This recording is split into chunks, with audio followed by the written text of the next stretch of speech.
E, bom, princípios de Kapalabhati. O que é o Kapalabhati? Kapalabhati é um Kriya, né? Então vocês já viram que existem várias classificações de técnicas dentro do contexto do yoga. Existem os asanas, que são um grupo de técnicas, existem os pranayamas, que são outro grupo de técnicas, né? Os mais famosos, os mais conhecidos. Já passamos também pelos bandhas, outro grupo de técnicas. Falamos de Uddiyana Bandha, falamos de Mula Bandha. Os bandhas estão dentro de um grupo maior chamado mudras, né? Que a gente não fez esses mudras. E os mudras, dentro do contexto do Hatha Yoga, como eu já disse, não são mudras de mãos, tá? São outras espécies de técnicas. E kriyas fazem parte também desse contexto do Hatha Yoga, formando um outro grupo. Kriya tem na sua palavra, né, a mesma raiz da palavra karma, e que significa ação. Então, Kriya, ele tem esse sentido, né, na sua palavra, de algo que deve ser feito, de uma ação, algo que deve ser feito.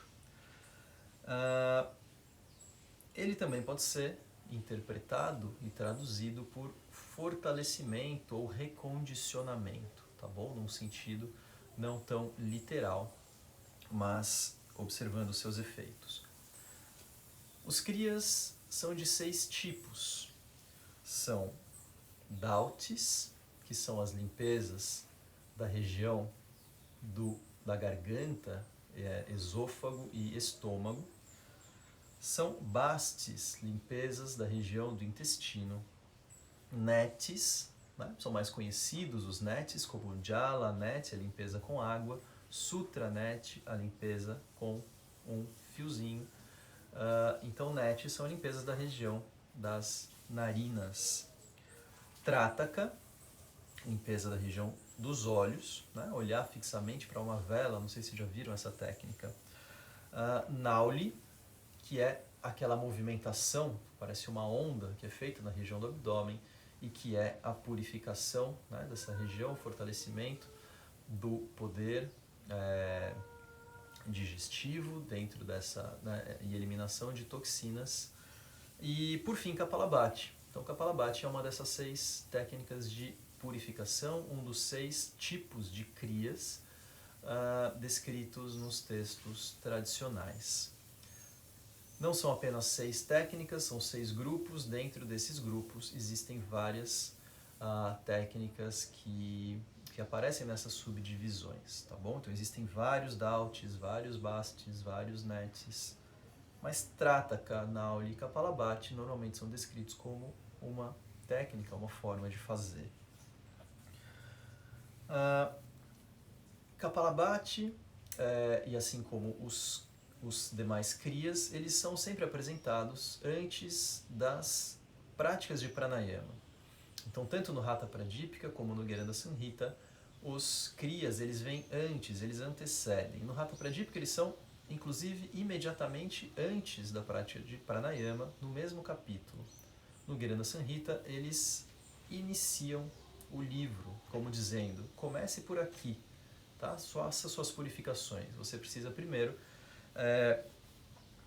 remover o excesso de impurezas para depois entrar com mais êxito na prática do yoga.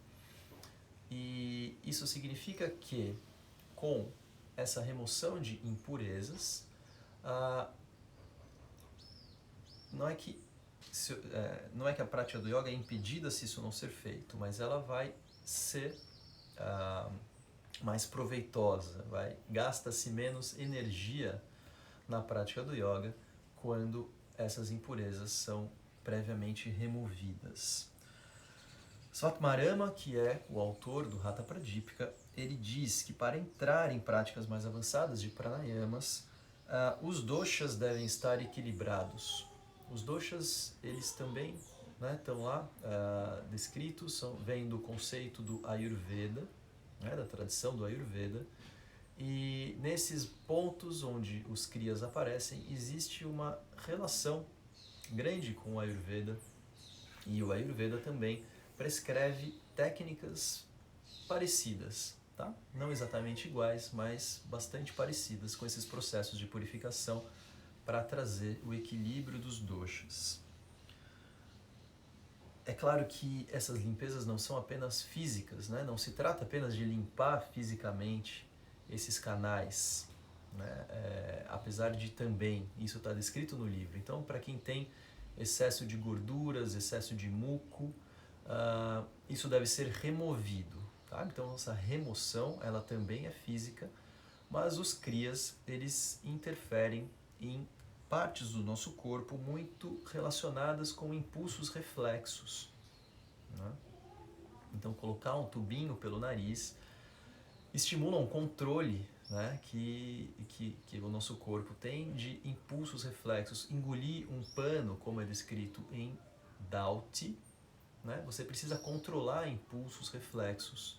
E isso vai trabalhando também com aquela descrição que eu falei no começo, né, com recondicionamentos, fortalecimentos. Tá? É preciso força de vontade para fazer os kriyas. Kapalabhati é algo que não vai atuar nesse sentido, não vai ter, né, nenhum processo invasivo, como acontece em outros kriyas, e tem uma grande relação com a prática de pranayama. Quero mostrar como ele aparece descrito no Hatha Pradipika, para que a gente tenha sempre esse pé no texto, né? As coisas não são fora de contexto, estão aqui nos textos clássicos. E o que eu vou dizer agora está no Hatha Pradipika. Como eu falei, é o mesmo capítulo de Pranayama, e nesse capítulo de Pranayama inicia-se com a prática dos kriyas. Kapalabhati, rápida prática de Rechaka e Puraka, como os foles de um ferreiro, é Kapalabhati, bem conhecido como o destruidor das desordens causadas pelo muco. Rápida prática de Rechaka e Puraka. Rechaka é a expiração, Puraka é a inspiração. Então, uma expiração rápida seguida de uma inspiração rápida. Eu já vou dizer como é essa expiração e como é essa inspiração. Como os foles de um ferreiro. Tá? Então, o nosso abdômen vai ser como se fosse os foles de um ferreiro. Você aperta, solta o ar. Você expande, o ar entra. Tá? A gente aperta o abdômen lá para dentro, solta o ar, expande, o ar entra. O aspirante deve fazer pranayama somente depois de haver se libertado da obesidade, das desordens do muco e de outras impurezas, por meio dos 6 processos de purificação. Assim terá êxito no yoga sem muita dificuldade. E aqui o comentário diz, né, praticar pranayama antes dos processos de purificação significa ter de fazer mais esforço e consumir mais energia. Muito bem. Então era isso que eu queria ler a respeito dos kriyas, a respeito de Kapalabhati, né? Isso que eu queria ler a respeito de Kapalabhati. E agora dizer um pouco mais praticamente o que a gente vai fazer e como isso vai ser feito. Bom, antes disso, Kapalabhati, o que significa a palavra Kapalabhati? Kapala é essa região do crânio, Bhati é brilho, então é brilho do crânio. Um efeito, né, que normalmente aparece com a prática do Kapalabhati é sentir por dentro, né, uma luminosidade, uma transparência, uma luminosidade na região frontal do crânio. A gente vai procurar observar isso. Mas como a gente vai fazer o Kapalabhati? Kapalabhati é feito através de uma expiração forçada. Tá? Força para soltar o ar, contraindo e recolhendo o abdômen. Tá? Seguida de uma inspiração por relaxamento do abdômen. Então você não faz força para inspirar, faz força apenas para expirar. Hoje a gente não vai fazer com esforço. Deixa eu dar uma travadinha. Voltando. Hoje a gente não vai fazer com... Bom, seguimos. Hoje a gente não vai fazer com esforço acentuado. A gente vai procurar fazer de uma maneira mais superficial, leve, tá? Vou dizer o que não é Kapalabhati. Kapalabhati não é hiperventilação, tá? Kapalabhati não é assim. Tá? Isso não é Kapalabhati. Kapalabhati não gera sensações de hiperventilação, não gera sensações de tontura. Kapalabhati não aumenta a oxigenação do sangue, tá bom? Kapalabhati é feito através de expirações controladas, seguidas de relaxamento instantâneo da musculatura do abdômen, permitindo que o ar entre. Para quem não conhece, para quem ainda está com alguma dúvida, quando a gente solta o ar, a gente aperta o abdômen lá para dentro. Quando inspira, permite que o abdômen volte, tá? E eu mostro isso porque algumas pessoas fazem essa respiração ao contrário, tá? Existe isso até descrito, chama respiração paradoxal, tá? O certo é você contrai e empurra o abdômen para dentro enquanto o ar sai. Relaxa o abdômen, o ar entra, tá? O abdômen volta, o ar entra. Então, quando vai para dentro, solta o ar. Quando o abdômen vai para fora, o ar entra. E a gente vai fazer isso com um pouco mais de velocidade quando for avançando com a nossa prática de hoje. Alguma coisa assim.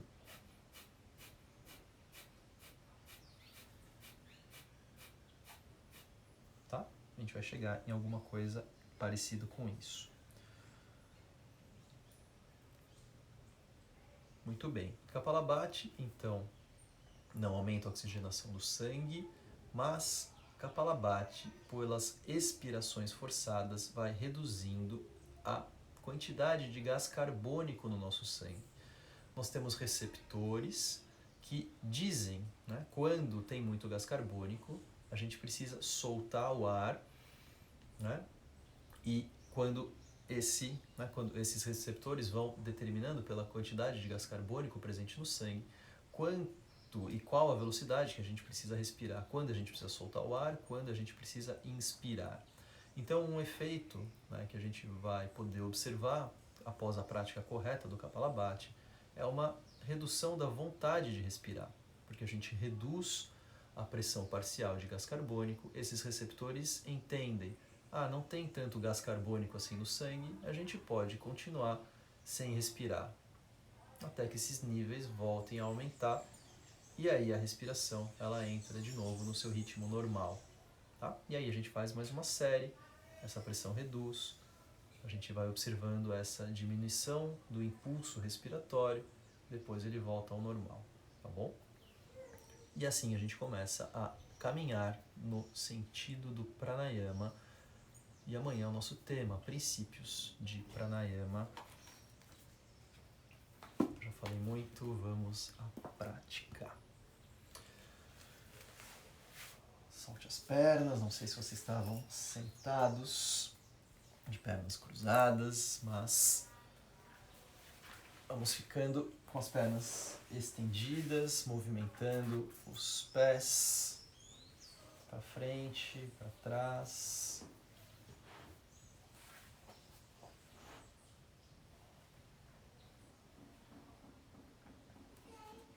Faça círculos.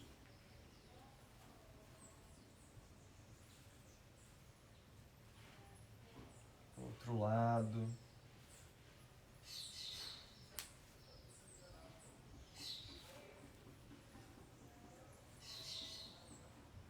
Separe bem as pernas, traga os dedos para dentro, como quem quer tocar os dedões lá no chão. Deixe os pés caírem para fora. E traga para dentro de novo. Essa etapa mais importante. Deixe que caiam para fora. E de novo.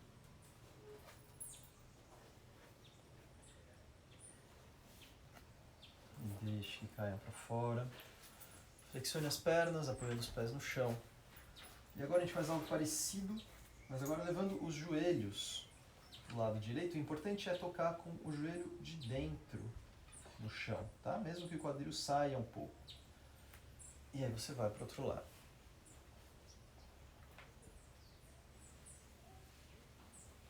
E assim você vai de um lado ao outro.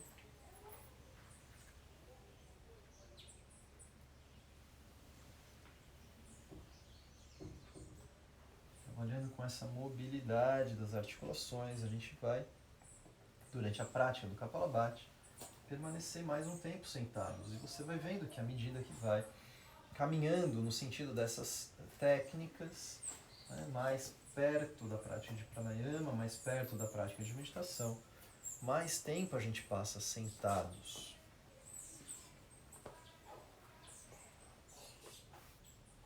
Pare no meio. Pé direito passa por baixo da perna esquerda e você apoia o pé esquerdo cruzado, se for possível, para o outro lado da coxa direita e vai abraçando essa perna. Fazemos uma torção.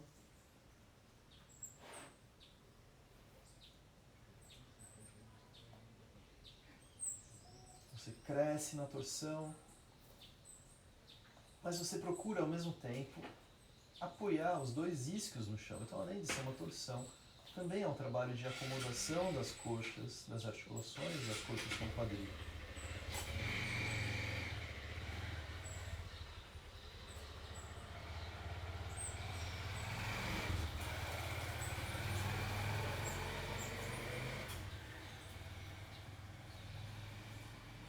Cada vez que você soltar o ar, você tenta torcer um pouquinho mais.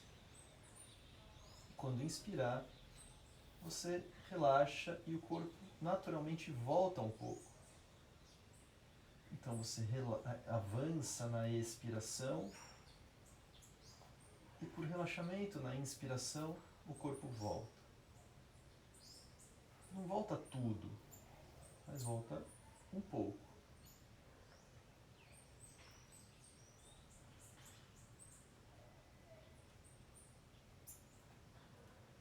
E depois de uma expiração, você para no ponto que chegou e mantém.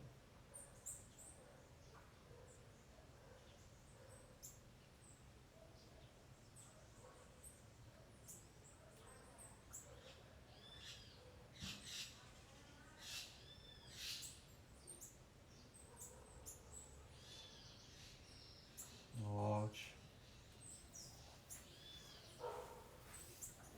Trocamos a posição das pernas. Busque o apoio do quadril no chão, tá? Antes da gente torcer. E vai torcendo lá para o outro lado. Não coloque nenhuma inclinação na coluna, você torce na vertical.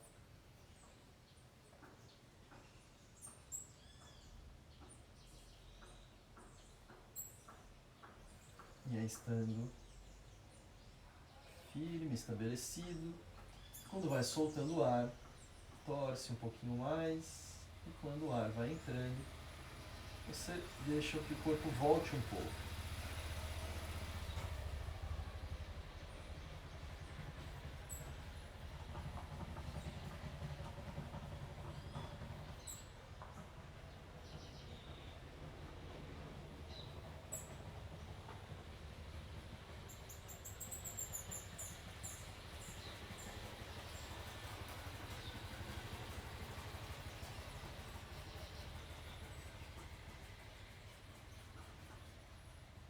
E da próxima vez que soltar o ar, você mantém aonde chegou, com a respiração livre.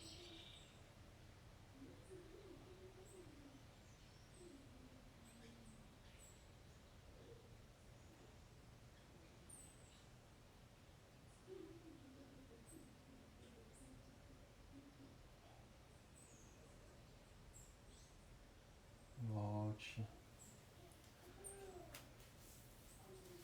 Mantém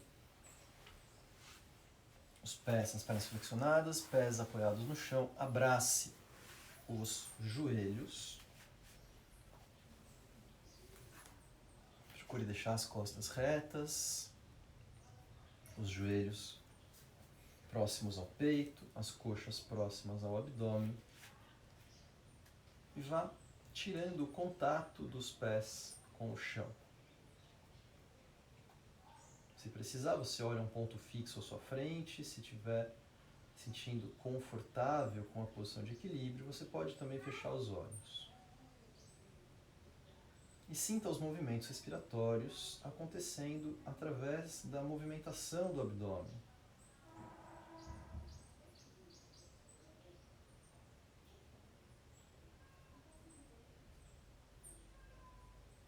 A gente já viu esses movimentos, assim, de expansão do abdômen. São causados pela contração do diafragma. É o diafragma que empurra os órgãos para baixo e, consequentemente, o abdômen para fora. E a cada vez que for soltando o ar, você vem procurando aproximar um pouco mais as coxas do abdômen. E quando inspira, você relaxa e quase volta a apoiar os pés no chão. Soltando o ar, aproxima, os braços fazem força. Inspirando, você vai relaxando um pouco mais os ombros, os braços e distancia um pouco mais as pernas. E com isso você vai associando o esforço à saída do ar. É o mesmo princípio do que a gente vai fazer depois, quando começar a entrar em Kapalabhati.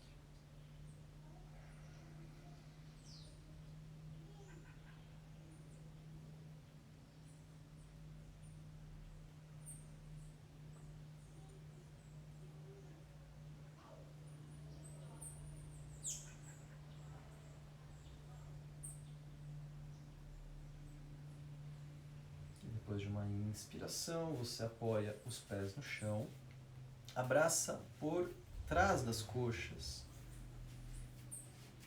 e vá estendendo as pernas até onde for possível, mantendo o contato do abdômen com as coxas, mantendo essa proximidade do peito com os joelhos. Quando chega no seu limite, aí pode soltar a cabeça à frente. Observe.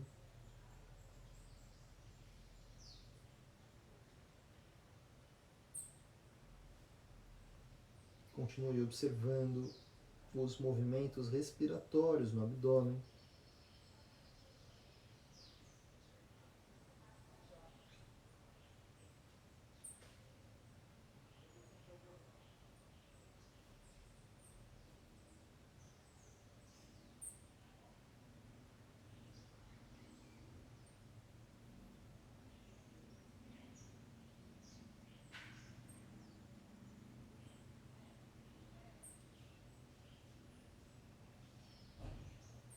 E vá fazendo com que a saída do ar seja completa.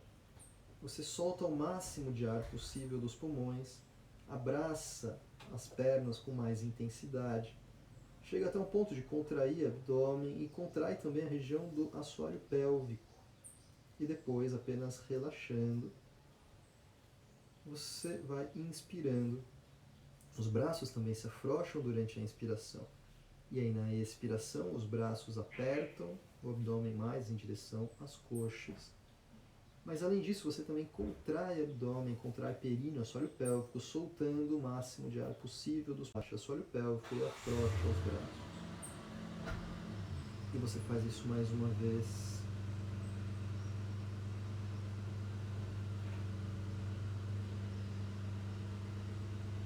Depois que inspirar, volte, deixe as costas retas. Fazemos Bhadrasana, unindo a planta dos pés, joelhos afastados.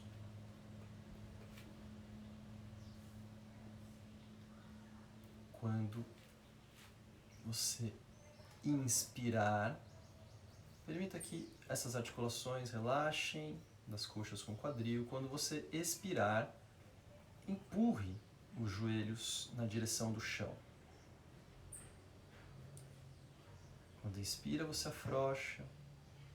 Quando expira, empurra.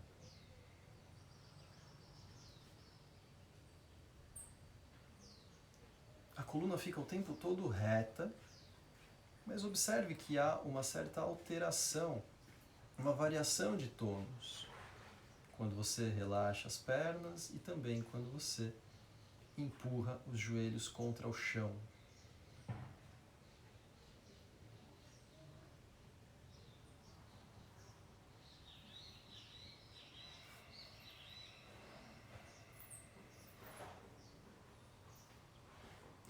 Quando solta o ar, solta completamente. Chega ao ponto de contrair o abdômen, chega ao ponto de contrair o assoalho pélvico, chega até o ponto de experimentar aquele princípio de Mula Bandha que nós vimos algumas aulas atrás. Quando inspira, tudo isso se relaxa.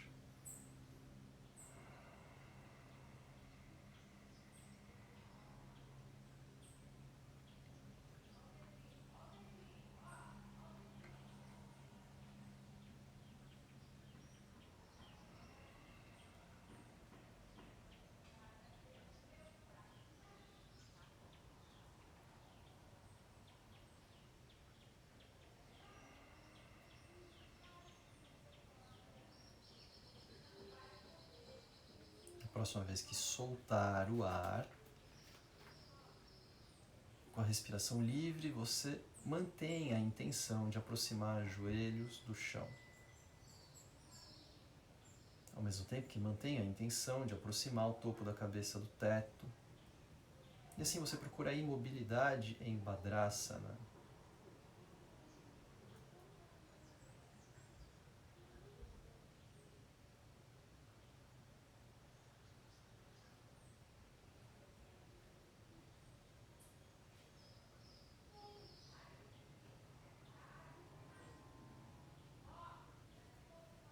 Desfaça. Deitamos de costas.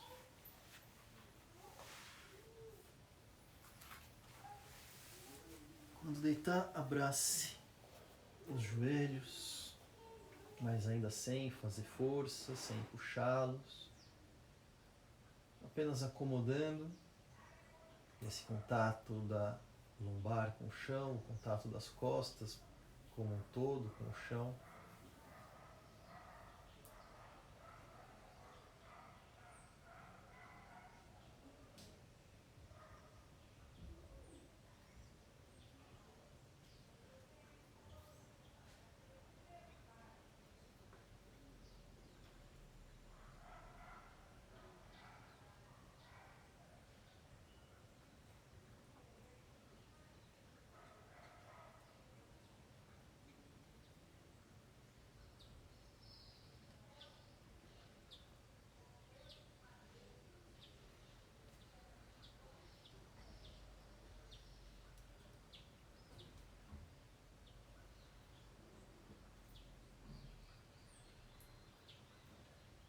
Quando você for soltando o ar, vai puxando as pernas com os braços, fazendo força com os braços, aproximando coxas do abdômen, o ar sai.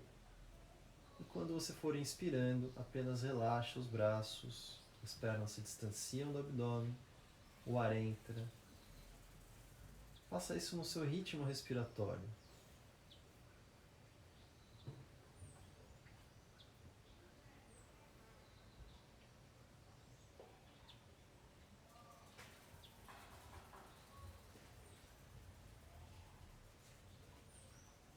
Procure perceber como os foles de um ferreiro, quando você comprime, aperta, o ar sai. Quando você expande, abre, o ar entra. Como uma sanfona, né? Você aperta, o som, o ar sai. Você expande, o ar entra. Assim funciona o nosso corpo. Você comprime, o ar sai. Você dá espaço, o corpo se expande, o ar entra.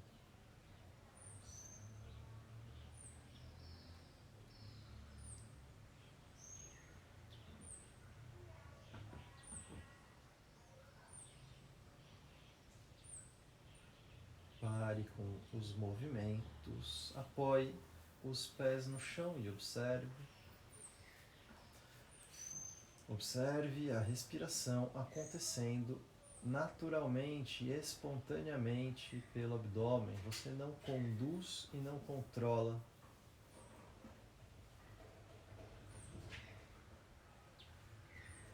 E perceba que livre de qualquer esforço, né?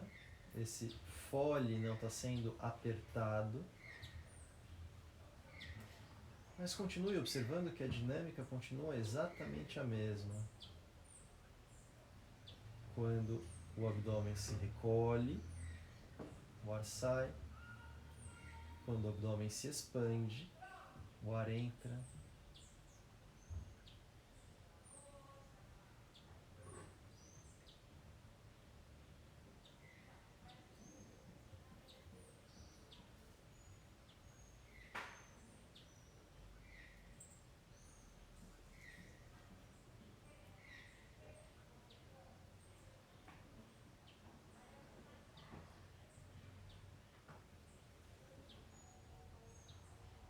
Acompanhe passo a passo a sua respiração e os movimentos abdominais.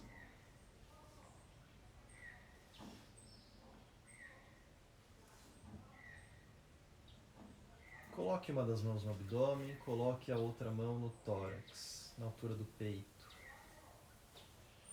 A mão de cima não se move, então você não faz nenhum tipo de esforço com a região torácica, região peitoral, para respirar. Toda a respiração acontece por movimentação do diafragma e do abdômen.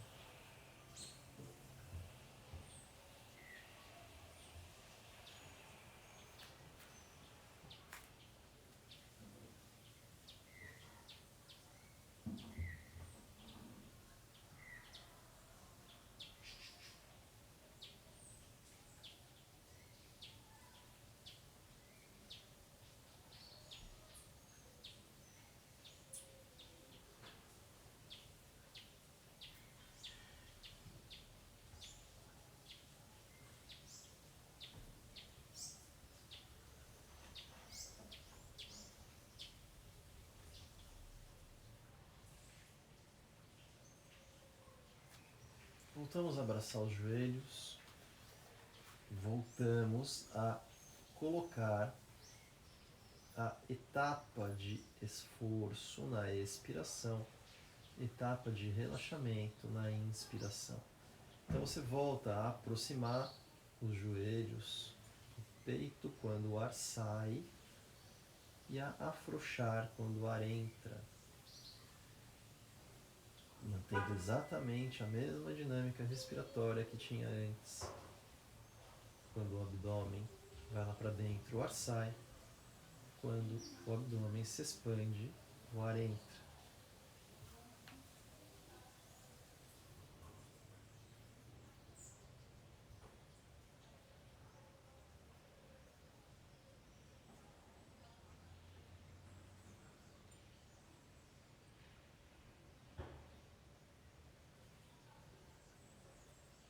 E com isso você vai procurando soltar o ar ao máximo quando aproxima as coxas do abdômen. E por relaxamento, depois o ar entra. E a cada vez que vai aproximando as coxas do abdômen, o ar sai completamente. Depois o ar entra. E assim você vai fazendo no seu ritmo.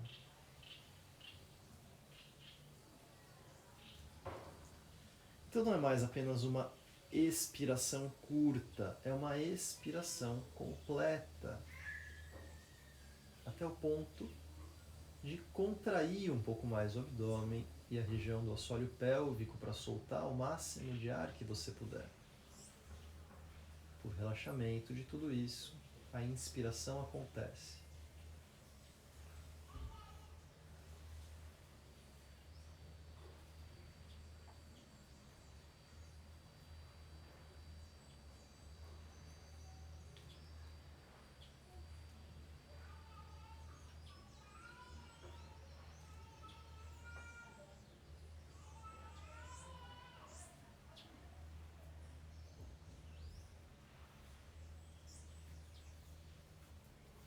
Solte novamente as pernas, apoiando os pés no chão.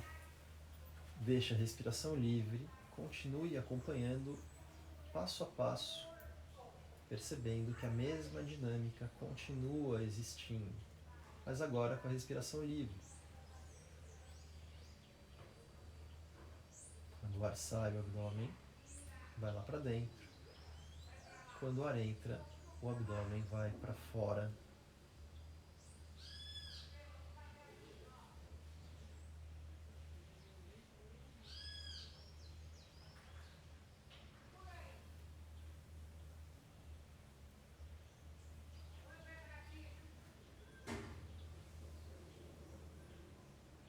E agora nós vamos mantendo essa mesma dinâmica, ampliando o seu percurso, colocando uma maior amplitude respiratória. Com isso a gente começa a interferir na respiração, começa a controlar a respiração. A gente vai fazer algo parecido com o que acabou de fazer quando abraçava os joelhos, mas agora sem contar com esse esforço dos braços, sem a necessidade da pressão das coxas no abdômen. É o próprio controle da musculatura abdominal que vai fazer toda a respiração acontecer. Então você vai fazendo com que as expirações sejam mais completas, não apenas superficiais. Volte a deixar uma das mãos no abdômen, a outra mão no tórax. Quando você vai soltando o ar, vai soltando o máximo de ar que você puder, o abdômen vai se contraindo, vai se recolhendo, vai lá para dentro. A região do períneo, do assoalho pélvico também se contrai, também entra. E você chega ao máximo da sua expiração. E depois, quando vai inspirar, vai relaxando o abdômen, períneo, assoalho pélvico. O abdômen se expande, você não faz nenhuma força para isso acontecer. E o ar entra. A mão de cima, a mão colocada no tórax, não se movimenta em nenhum momento. O que se movimenta é a mão de baixo, a mão do abdômen.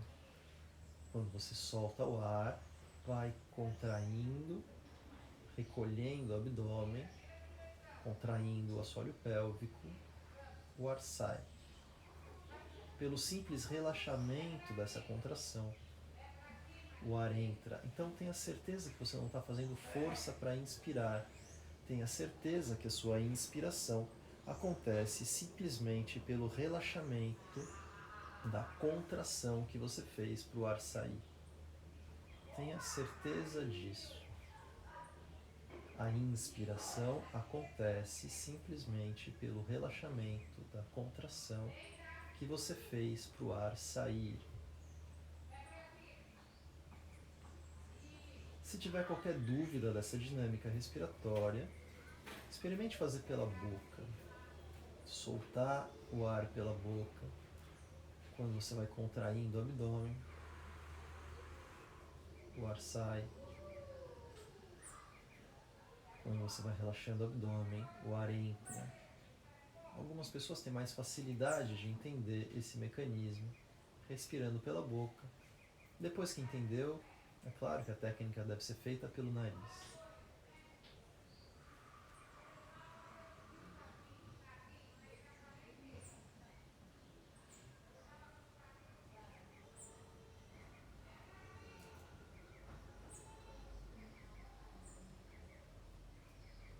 Deixa a respiração livre.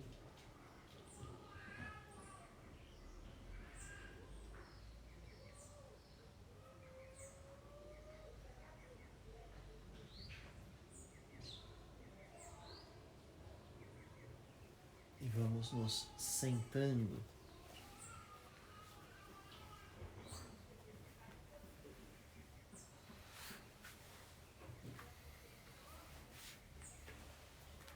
Quando se sentar, e você não tem pressa para isso, vai flexionando o tronco à frente, levando a testa lá em direção ao chão ou às mãos.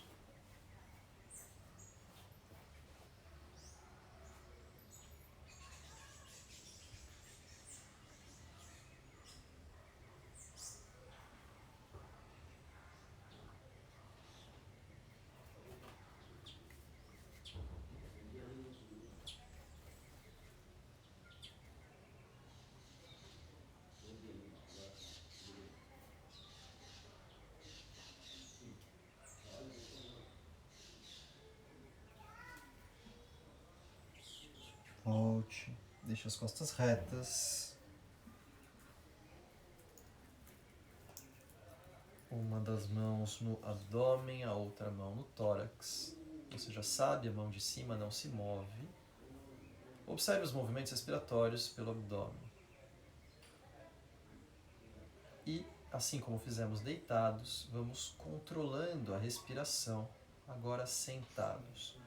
Você contrai o abdômen, empurra lá para dentro, contrai o assoalho pélvico, como se assoprasse uma vela, o ar sai. Simplesmente por relaxar essa contração, o ar entra. Faça algumas vezes pela boca, contrai, o ar sai.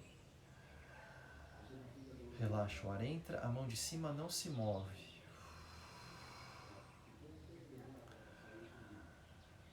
Se você entendeu, faça pelo nariz.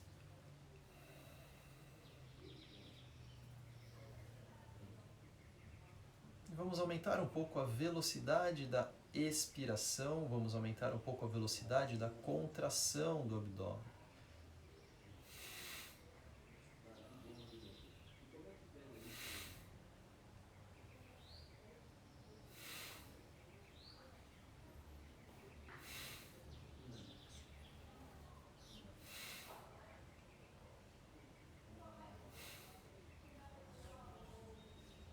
Deixe a respiração livre, observe. Mantenha uma mão no tórax, a outra no abdômen. Hoje, à medida que a gente for aumentando essa velocidade de contração, a gente não vai continuar fazendo com que a expiração seja máxima, ou seja, você não vai soltar o máximo de ar que você puder. Você vai soltar apenas uma quantidade suficiente, uma expiração curta e rápida,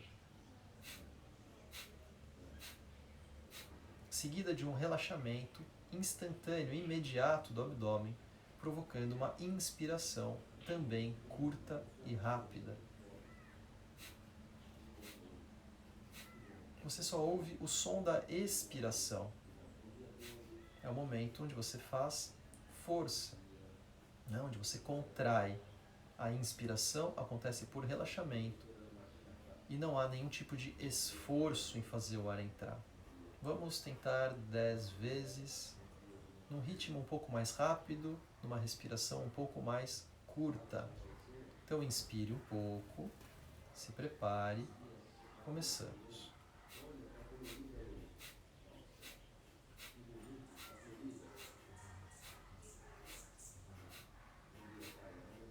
Observe.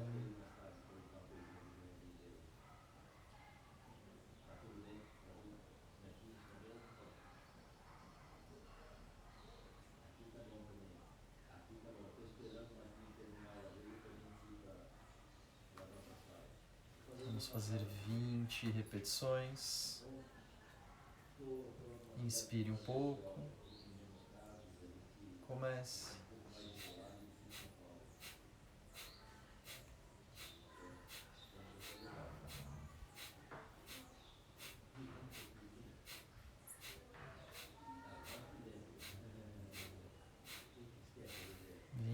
Observe. Depois que completa a série, observe como fica o seu ritmo respiratório. Se você já entendeu, não precisa mais deixar as mãos apoiadas no abdômen nem no tórax. Observe por dentro da cabeça, a região da testa, a luminosidade através das pálpebras fechadas. E qual a sensação que tem de luminosidade por dentro da cabeça?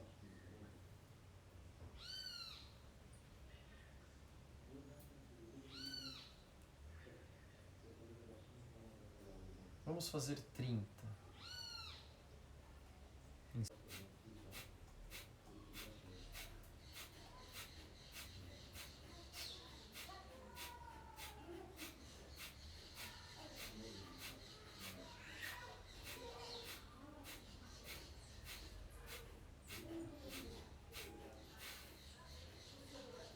Observe, respiração livre, como sente essa luminosidade, essa transparência por dentro da cabeça.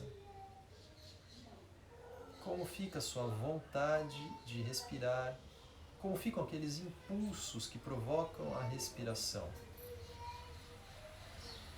Será que diminui por algum instante a vontade de respirar?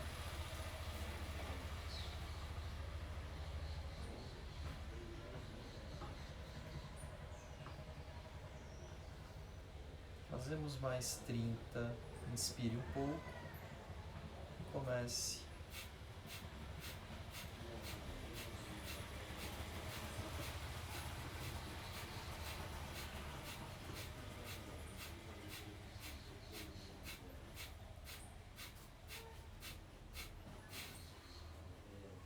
Deixe a respiração livre. E observe atentamente o comportamento desse ritmo respiratório logo que você termina.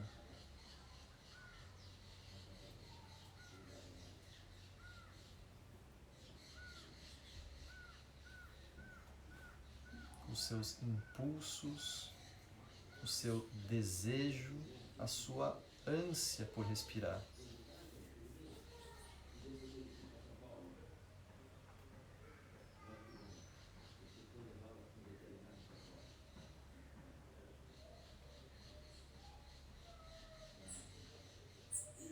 E mais uma vez de 30, inspire um pouco, comece.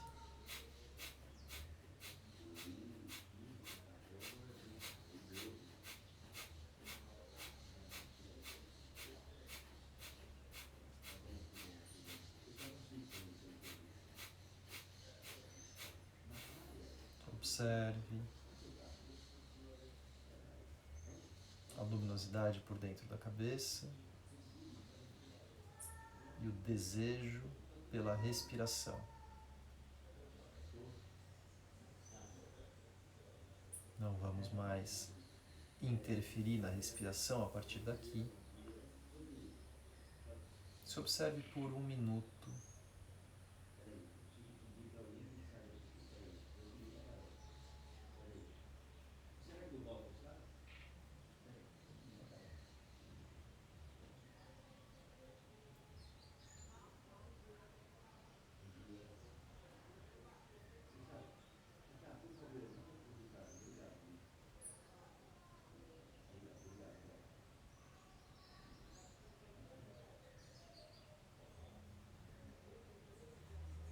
Após a prática de Kapalabhati, entramos num estado mais próprio para avançar na prática de pranayamas.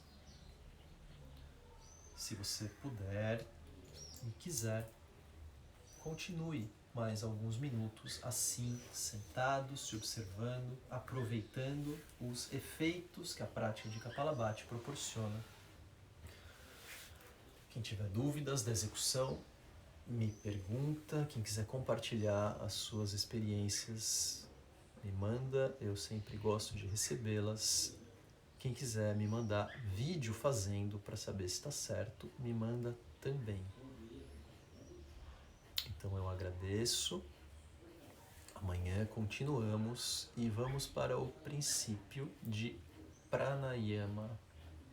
Muito obrigado, bom dia, bom feriado.